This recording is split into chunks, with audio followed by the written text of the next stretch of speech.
So I want to spend some time talking about the beloved community. And this is a word that is also translated as Sangha, which is beloved community. And I've been really studying this topic a lot, looking at social justice communities, looking at family systems, looking at communities that are change maker communities, um, partnerships, collaborations, and then how communities and sanghas affect our mental health and how we can awaken together and why the Buddha emphasized this as a jewel. You know, to really, if you think about it, it's amazing what the Buddha is talking about as we look at the teachings, the core teachings here. We talks about in the ocean of samsara, right? Where everything is, marked by the three characteristics of suffering, change, and not self, where we're just in this wheel, right? And we're just going life after life. That he says, in the midst of this, there are three true refuges, three jewels that you can count on. And I think this is very important because sometimes, we can get in a habit of saying or chanting things and not even looking at maybe the deeper meaning behind it. Right. And he's like, there's these three refuges, these three places. And I wrote about it in my first book, A Fierce Heart. I was trying to explain it to my community. I wrote about them as these islands, like we're all flailing around in the ocean, 7 billion, 8 billion beings drowning in the ocean, right? But then we see this island and we can swim toward the island. And then, of course, if you imagine yourself in a shipwreck and you find an island, land is like, oh my God, that's a true refuge.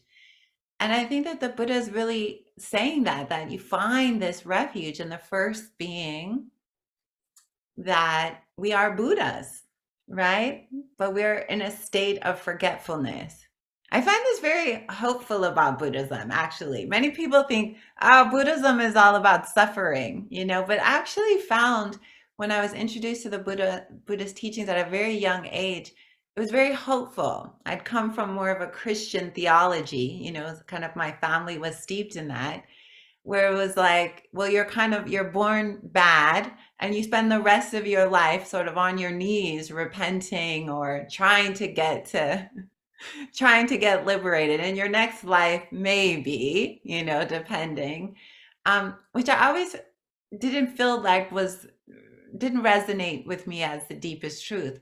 But when I was hearing the teachings of the Buddha, and it was like, well, you're awakened, but you forgot, right? And the whole journey is about unveiling these deeper truths. So we start with that, which I find hopeful, right? We all have our moments that we can see our true nature shine through. So we start there, right? So that's the first refuge, is though, even though we don't see it, even though we don't feel it, even though we're not connected to it, we take refuge in this part of ourselves that's already free, that's not tarnished by greed, hatred, and delusion. That's not the traumatized person. It's not our story, but it's like the deeper truth of us is that we are already awake, but we're asleep to that. Yeah.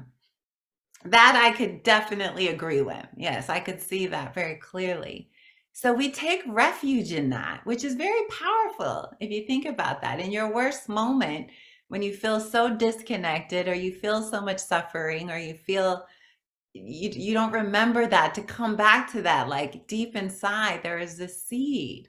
That is inevitably helpful, I find. We already are this light, we're just trying to remember it. And the practices are about unveiling that. So then we take refuge in the Dharma, which are the practices that what? Help us remember. We are so forgetful. Do you notice this? You could go to a Dharma talk and go, wow, that was so great. 5 minutes after you get out, what did they say again? The two whats, the five whats, I forget, right? The word mindfulness actually is translated as remembrance. We have to remember to pay attention. The whole training that we do at Spirit Rock or Gaia House or Insight Meditation is about remembering who we are over and over, because it's such the program is so strong toward delusion, right? So the practices are remembering this connection to our body, remembering our path, remembering the Dharma. So in the Buddhist philosophy, you have to, it's a lot of reciting over and over. It's like reprogramming. We are reprogramming ourselves. I remember when I was training, I'd be like, this Dharma talk again? And then I would go, oh yeah, like halfway through, I'd be like, oh, all right, I forgot. Yeah, of course, this again. When I was teaching in Oakland, we started our community in Oakland. I was for 10 years teaching there all the time, and I had my sitting group on Thursday nights. And I tell you, I taught metta for 3 years straight, but nobody ever thought it was the same talk because they had forgotten. I was basically just redoing the same talk, but every Thursday night, that was new information because we had forgot again. And I was reminding myself too, yes, the path is loving kindness. Oh, right. Here's how we do it. Here's how we do it. So a lot of things are repetitive. So you gotta kind of embrace that repetition, because each time we hear something again, it goes a little bit deeper, a little bit deeper, a little bit deeper, we see more into that. So the Dharma is that. It's this constant teaching of remembering, and we pick it up and we eat it again, and we pick it up and we look at it again and we study it again. And then we get to the third jewel. And the Dharma, to tell you the truth, is the jewel I feel that saved my life. It was hearing the Dharma and practicing the Dharma and understanding, wow, there's a way out of this. There's a way through this human experience. And people have understood suffering and how to move out of suffering. For me, that was very exciting. Right? I'm not the only one that suffers. I'm not the only one who has these feelings. I'm not the only one who's confused about how to deal with my emotions, right? How to deal with this human experience. This is very important. We're in this together. And this is a very important part about the third jewel, is this interconnectedness, this interbeing. I recently watched a documentary about the phenomena in Japan called hikikomori. Are you all familiar with that? I think that's the word, hikikomori, yes. Hikikomori is this, Japan is having a crisis because hikikomori, they've named it as an actual condition. It's people who go into their bedroom, lock the door, and don't come out for years. They've actually called it, this is like a syndrome now. And they estimate, and Japan is having a crisis with this, because they estimate that 1 million of their citizens are in a state of hikikomori. Some 1 year, some 20 years. They never come out. They give up on their life. They actually barricade themselves in their room. Sometimes they only come out late at night. They refuse to talk to their family members, friends. They're not able to work. And this is a growing condition there. And what got me interested in this was that I saw I think it was an article actually on CNN.com, where South Koreans are paying people $500, young people, to help them treat what they consider hikikomori is happening and now in Korea, but with younger and younger people. Teenagers are now going in their room, locking the door, and refusing to talk to anyone and come out. This is very serious. It's kind of like a debilitating depression. They don't like to use the word depression, so they use this other word. They call it hikikomori. So this is so pervasive there. They think they have even underestimated it. They think it might be closer to 2 million people, young people, who are just giving up on community, giving up on life.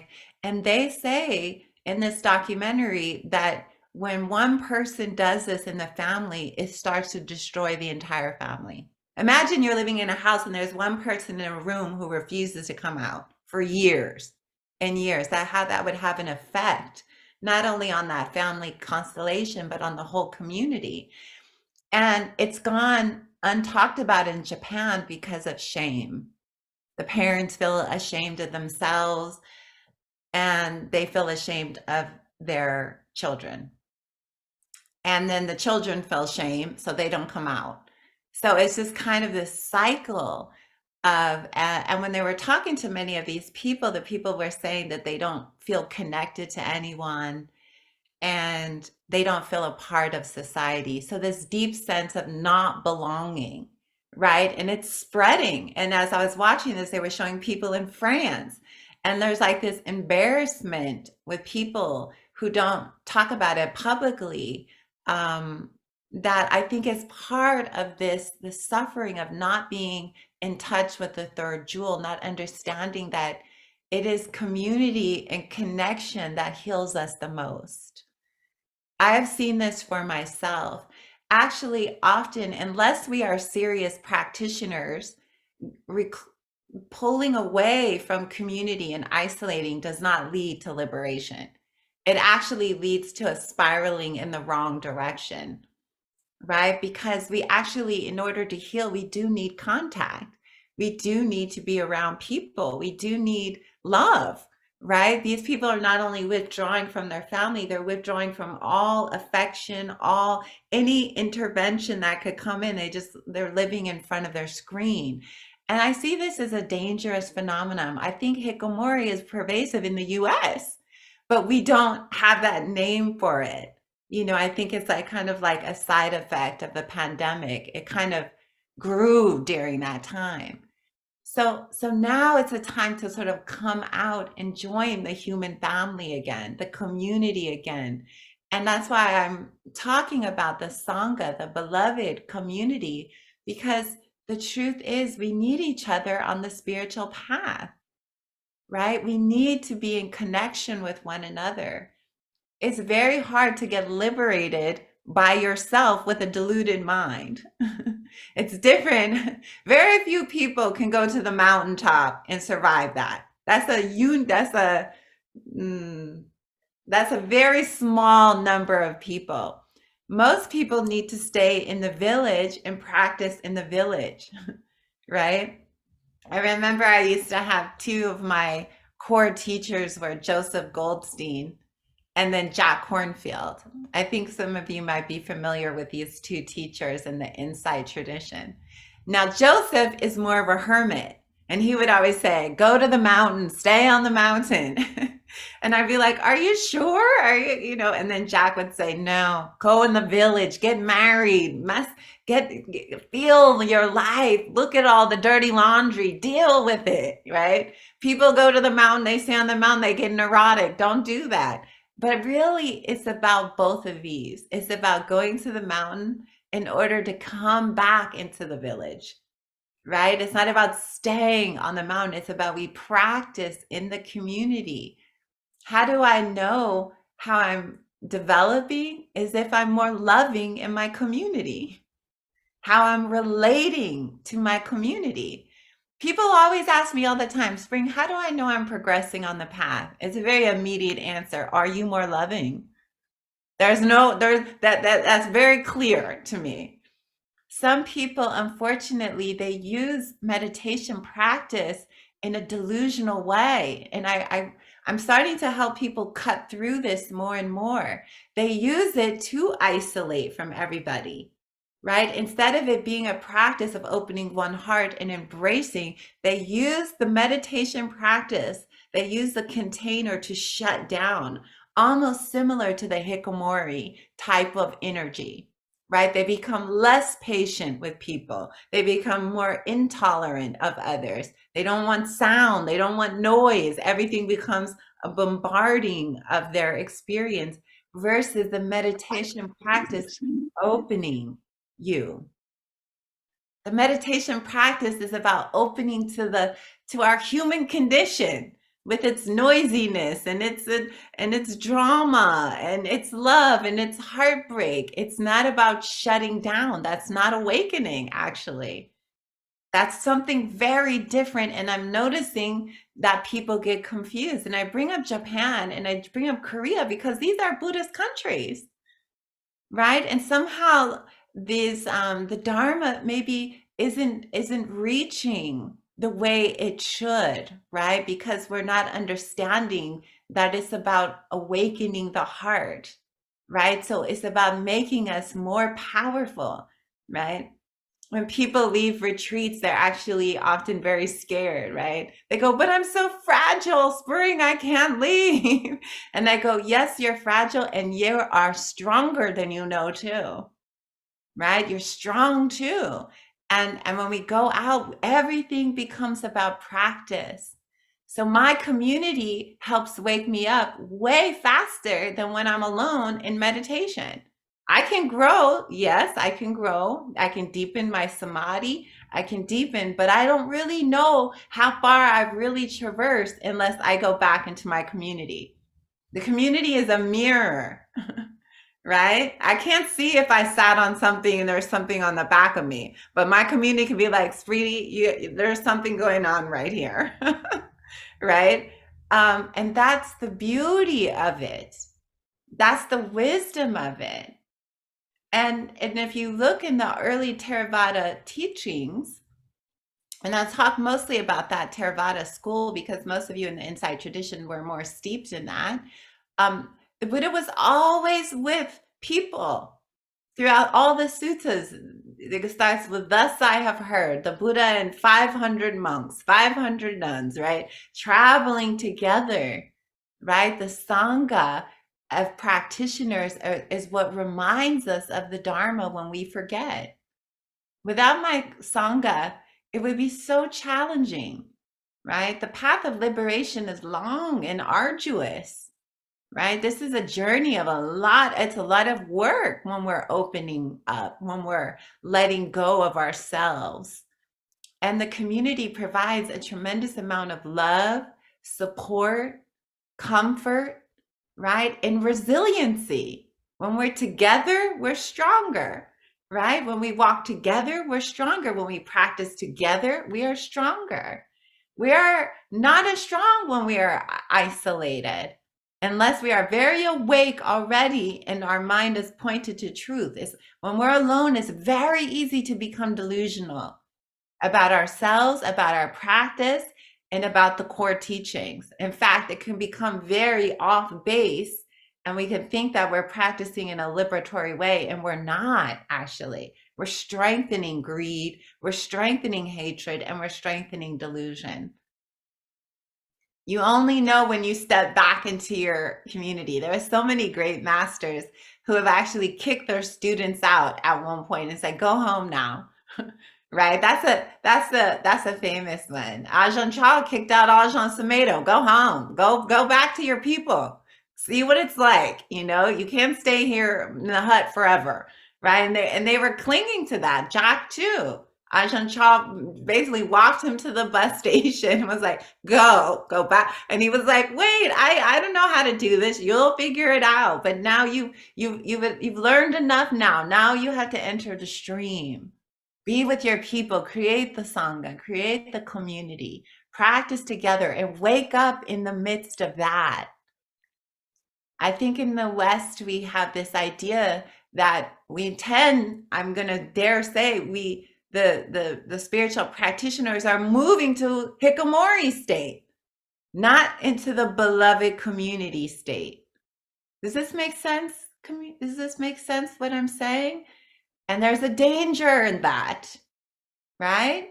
Because the core of the wisdom of the Buddha is about interconnectedness. I never learned more when I first started the East Bay Meditation Center in downtown Oakland, and I had a lot of fantasies about that project.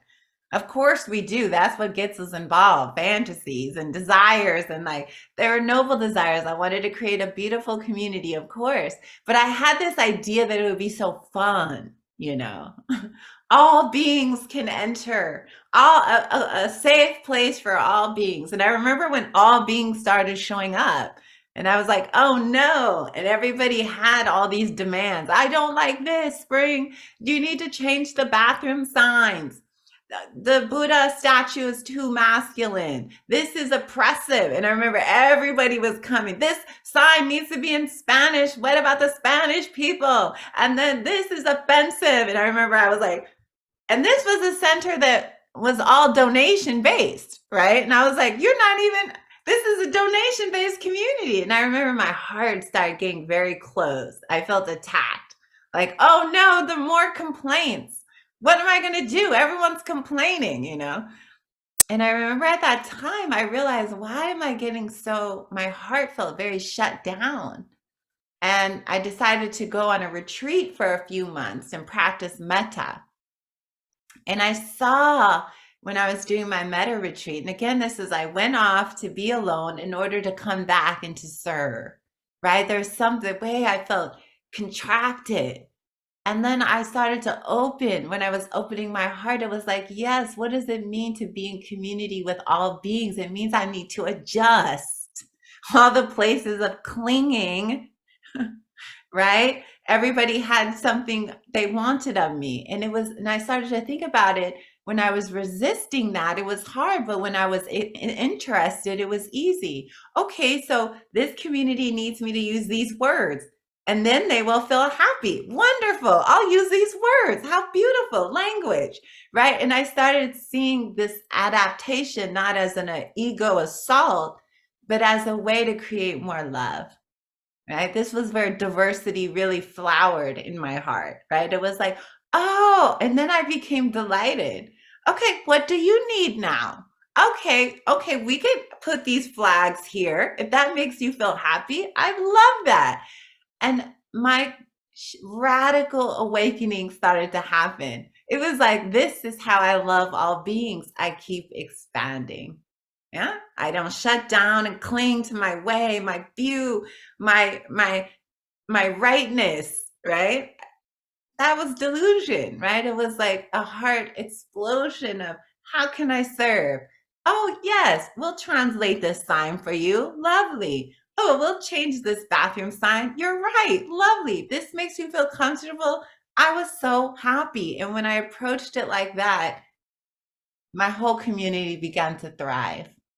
And I was teaching about Sangha from a different place, right? The third jewel will teach you about your heart, right? Your heart. And if your heart is not invested, you're not really practicing. It's just mental, right? You can't really awaken without your heart. And you can't really open your heart if you're in a state of being shut down away from humanity. Because humanity in contact is where we open. This is how we also heal trauma, is through contact. I've learned this through my organization, Lotus Vine Journeys, a lot. I've been studying about how to heal trauma. People don't heal trauma alone in an isolated way. They heal trauma with other people holding their hands with them. There's a wonderful book, it's a side note, about Oprah Winfrey, and this trauma expert wrote this book called What Happened to You? A fantastic new book about trauma and how we heal trauma in connection. Yeah, everything is about coming back into connection. That is the movement of, I think, this new paradigm, the great turning, this broader awakening that's happening. Is back from an isolated individual, which is kind of what the Western mind represents in a way. Me, I'm alone, I go alone, I'm born alone, I'm cut off from source, right? We have this into the community. So I see this a lot in South America. South America is different than North America. North America is more of the eagle energy, like, the sort of domineering a little bit. I'm going to use broad generalizations here. Forgive me for that. But South America is more like the heart, right? You go to a South America, I spent years in Peru, and I can't tell you how many Peruvians invited me to live with them upon having a dinner with them, like, you can live here, sure. And, there's 10 people living in there. Not to say that South America doesn't have problems, they do, but the problems of the sense of self, they don't have hikikomori there. That way of living they wouldn't even know how to relate to that, right? Everything is about this community, this family, right? But the Dharma is deeper than that even. So there's a new way that I'm encouraging people to look at this way of being as in a Sangha, as a beloved community that's awakening together, right? If you want to go farther, you go together. You want to go faster, you go alone, right? But we want to go farther now. That's the idea. So I want to just pause there and see if there's any questions about this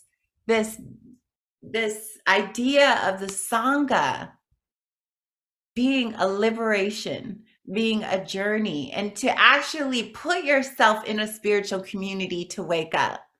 I feel like people, and I do feel like at the same time, there's a lot of young people maybe moving into this hikikomori state. There's also the same amount of people who are trying to build community and go back to living in the earth, living in a village, eco centers, living together, living collectively, living, harmoniously together. There's a shift. Both are happening faster and faster at the same time simultaneously, right? But I would deposit that there's more liberation happening as you come into a spiritual community.